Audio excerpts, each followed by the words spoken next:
মিরপুরে স্পিন লো turning wicket বানিয়ে Australia নিউজিল্যান্ডকে টি-20-তে হারানো গিয়েছিল, কিন্তু তারপরে বিশ্বকাপের ফলাফল সবারই জানা। স্কটল্যান্ডের বিপক্ষে বাংলাদেশকে হারতে হয়েছিল।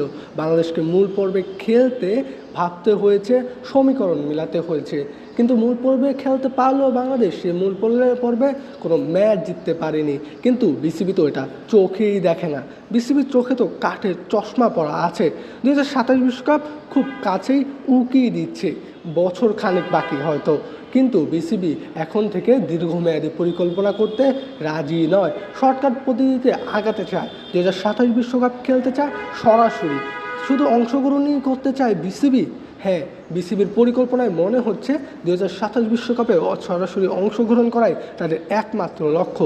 2027 বিশ্বকাপে গিয়ে ভালো কিছু করতে হবে, এই লক্ষ্য হয়তো বিসিবির নেই। বিসিবি কখনোই বাংলাদেশ ক্রিকেটকে ঠিকমতো এগিয়ে নিতে পারেনি। বিসিবির বস বদলেছে, সময় বদলেছে। মিরপুরের উইকেট স্পিন লো টার্নিংয়ে রয়েছে, কিন্তু বিপিএলের সময় মিরপুরের উইকেট ছিল স্পোর্টিং, অনেকটা ব্যাটিং করার জন্য ভালো, যার গড় রান ছিল 150। কিন্তু এমন উইকেটেও এখন স্পিন ধরে এত বেশি যে বাংলার বলারদের মনে হয় মুরলীধরন শেন ওয়ান। এর দায় নেবে কে? ভবিষ্যতে বাংলাদেশ ক্রিকেট কি আগাতে পারবে? সেটা সময়ের হাতে ছেড়ে দেওয়া হোক। সময় হয়তো অনেক প্রশ্নেরই উত্তর দিবে, কিন্তু বিসিবি কাঠের চশমাটা কবে খুলবে চোখ থেকে? শিফাত সর্দার, শিফু।